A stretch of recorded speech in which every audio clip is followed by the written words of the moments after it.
Have you ever wished you could just lie down, say nothing, and still feel healed?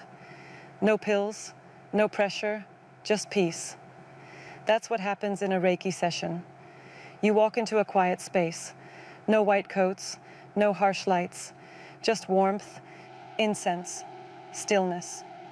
You lie fully clothed on a massage table, eyes closed, mind racing, but slowly quieting. The practitioner doesn't speak. They don't diagnose. They simply place their hands gently above your body, or sometimes lightly on it. And then something shifts. You might feel heat, a tingling. You might feel nothing at all, just calm, or even emotions rising from nowhere. That's your energy responding.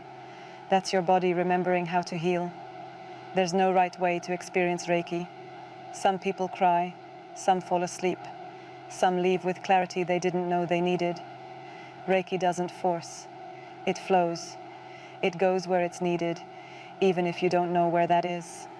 In a world that constantly demands action, Reiki invites you to simply be. No words, no effort, just presence. And in that stillness, healing begins. So, if you really want the real experience, you can join our session at your ease at World Happiness School. Thank you for watching.